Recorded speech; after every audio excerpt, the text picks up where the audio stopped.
view mindfulness probably, as I do with everything else in life, differently than others. I do not see it as a meditation technique. It is that, all right? Often the word mindfulness is used for what we call witness consciousness, subjective observation, just being aware enough to watch your thoughts, watch your emotions go by, and be aware of the world in front of you.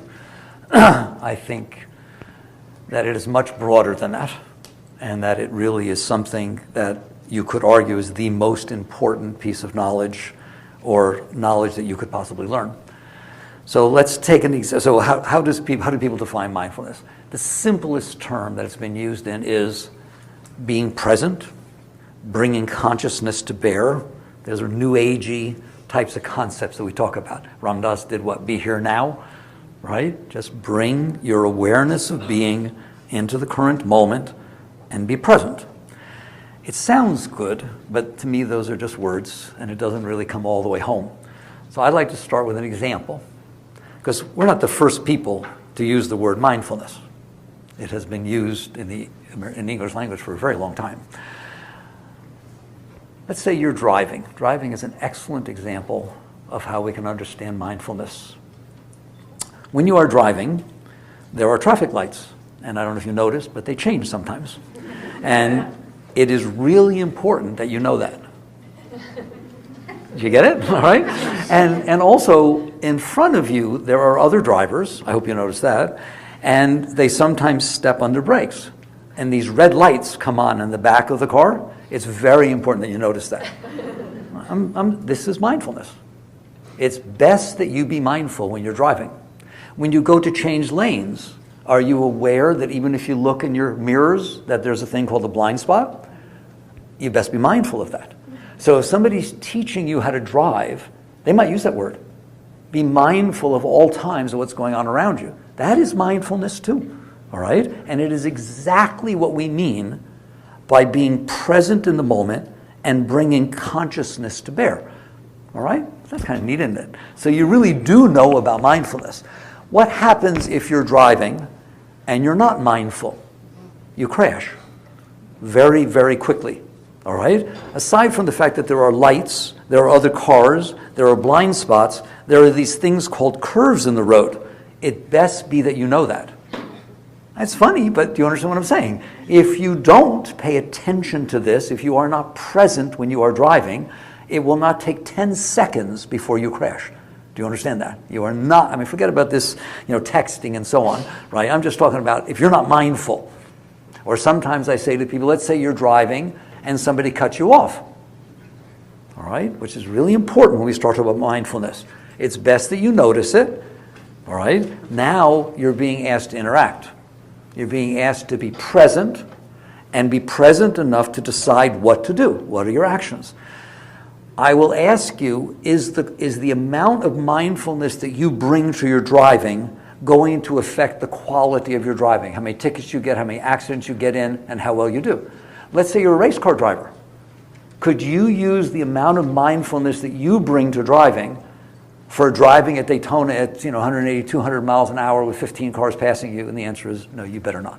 Okay, you best bring a lot more mindfulness to the presence. And what that means as a race car driver, right, is that hopefully there is nothing else going on. You're not thinking about the fight you had with the wife. You're not worrying about this or that. You had best bring your consciousness to bear in what you are doing, or you are in big trouble. All right? But it's not just in driving, because I'm going to put that aside. In that particular case, if you do not be mindful, you're in trouble. Not just as a race car driver, that's required more. So the more, I'm going to argue that the more professional you get and the better you want to do, the more mindfulness you better bring to bear. Let's say you're an athlete. You're a golfer. You're playing baseball. Ever hear the term, keep your eye on the ball? Okay, is that not mindfulness? Is that not presence? There are professional league, I know in baseball, I don't know if it was Stan Musial or one of them, one of the great batters, used to say that when he would go to the plate, he would go into what's called the zone. Ever heard the term? That's mindfulness. That's complete mindfulness. In other words, there is nothing else going on but the pitcher, the ball, and the presence of the bat. And literally, some of them have said, and great boxers have said it too, right? That when they go in that state, everything goes into slow motion. that literally there's so much awareness that is brought to that moment that it is as though you are super conscious, right? And you can see the seams on the ball and etc. I'm not talking about an altered state of consciousness. I'm just saying you are so much more conscious that your experience of the moment has literally changed. That's mindfulness. Isn't it neat? So you do know something about it. But the main thing that I want to bring to it is whether you're talking about sports, whether you're talking about driving, right? The more consciousness you bring to bear, I like that term, right? I can use it because we're using examples. Isn't that bringing consciousness to bear in the current moment? The more consciousness you bring to bear in the current moment, the better you are at what you're doing. Anyone want to argue that? Right? Just take the extremes. Don't bring any. Okay? And by the way, as students, some of your students, all right, you might find yourself in a classroom and there might be a professor giving a lecture. I want to know whether you think it's going to affect how well you do in that class, how well you are listening to what that person is saying, or whether you are off doing something else instead of being present, like when you drive, etc. It's the exact same thing, isn't it? So it's no different than keep your eye on the ball. If you were to pay attention, I think of a story, some of you know I had a business background, and I don't want to do it big, and I've never talked about this, but I remember sitting at a table, it was a big merger that was going on, and I was sitting next to the CEO, chairman of the board, and this was multi-billion, big stuff. And on the other side was the other people, and on this side was our people, and I basically, the other side was talking, and I turned to this gentleman. He's a billionaire, regular business person, right? And I made a comment. I just said, that's interesting. And the guy turned to me just for a second. He said, stop it, I'm concentrating. And I looked at him, I didn't realize, that man, I wish I could meditate. Don't laugh. He was paying attention to every word that person was saying to make sure that he was going to get the edge. Do you understand that? To make sure he did not miss one single place that later he could do something, manipulate. I'm not saying it's good, I'm not saying it's all good stuff, all right? But basically this idea that you are going to be better at what you are doing if you're there. What do you think? Okay? All right? And that's mindfulness. Isn't that neat? That's mindfulness. It's the willingness to say, there is a task at hand. I'm not going to tell you what the task is. You say what the task is. All I'm telling you is if you learn to be mindful, and you can learn to be mindful, that's what's nice about it. I don't want people to come here and say, oh, I'm not good at that. Do you understand that?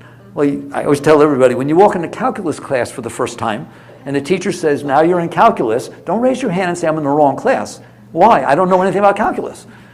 You're not supposed to know anything about calculus. You're supposed to learn. We have this word called learn. Right? You are the most intelligent species. I know we don't act like it, but you are the most intelligent species in the entire planet. All right? You have the ability to learn. Dogs can learn to drive cars. They can learn to do rollovers. All kinds of stuff goes on. You can learn anything you want. Do you understand that? Doesn't mean you can be the best that ever lived. You want to play the piano? Learn. You want to play tennis? Learn. Right? You want to learn to be mindful? You want to be mindful? Learn. So don't talk to me about the fact that I'm not good at that. I don't. Right? You just take it on, and what I want you to get from this discussion is, yeah, I want to do that. I'm not going to teach you how to do it. I don't teach how to do it, right? But I want to teach you to want to do it and to realize that this is not some little exercise. It's not, oh boy, I'll go meditate a little bit. It looks neat. It's a little fun. It'll quiet me down a little. No, this is your life.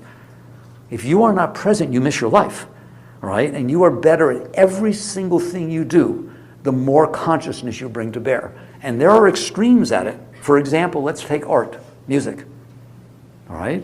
If you are truly a musician, when you are playing, you are not present. But you just said you want to be present. You are so present in that music that you lose yourself in it. You should not be there. Do you understand that? You don't even know where you went. It became, in the yoga scriptures they talk about it. It sounds so mystical. Buddhism talks about it too. When subject and object become one. You ever heard that? Right? That's the deepest state of, Patanjali talks about that in Yoga Sutras, right? When subject and object become one. That is that state in music. I wanted to bring it down to everyday life, right? Golfers talk about that. Again, the zone, where it just happened. It just flowed. I didn't do it. I was just one with it. But you know music does that, doesn't it? You can just merge in the music and you go away. And then you come back and it's like, whoa. Another thing, I moved some of these things, aside from that discussion with the chairman, I was watching when Vladimir Horowitz was invited to go back to Russia after the fall of the Iron Curtain and everything. There was a concert he played. Many of you may have seen it. And I saw a video of it. And there was just this little old man sitting up on a stage with this giant St. Petersburg or somewhere's auditorium. The beauty of it was not what he was playing. They were panning the audience, and I'm telling you, I've never seen such a thing. Tears were uncontrollably pouring down the eyes of almost all the people in that auditorium, right? Just pouring, it's like a waterfall, just pouring off. What is that? Because he went into that state, it literally brings others into that state. That is the beauty of art.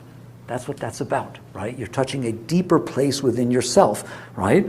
And we're gonna talk about that. So now do you understand my idea of mindfulness? This is nice stuff, all right? And by the way, it wasn't just Vladimir playing, all right, or the musician. Ever hug someone you love? Ever melted? You got real quiet. Ever hug someone you loved and didn't? It's not so easy, is it? Not so easy to lose yourself, is it? Okay, but it's really beautiful when you do it, isn't it? Right? It's the peak experience. It's Maslow's peak experience, right? When you totally, it's self-actualization. When you lose yourself in what you're doing, that, funny as it sounds, that's the most mindful. Funny, right? It's because you're 100% of your consciousness is focused on what you're doing. There's no distractions. There's nothing pulling you anywhere else. You become one with what you're doing.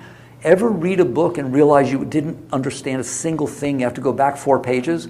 That's not mindfulness, right? And have you noticed that if you concentrate when you are reading, you'll remember that forever, right? There are poems you have read, there are songs you have heard, right? Why is it that after 30 years you remember the words of your high school songs that you liked? Because you were willing to be present with them. You gave so much of your awareness to them that they left indelible, deep impressions inside. You have to worry about memorizing or doing this stuff. If you are open, if you are present, if you bring consciousness to bear, you are better at every single thing you do.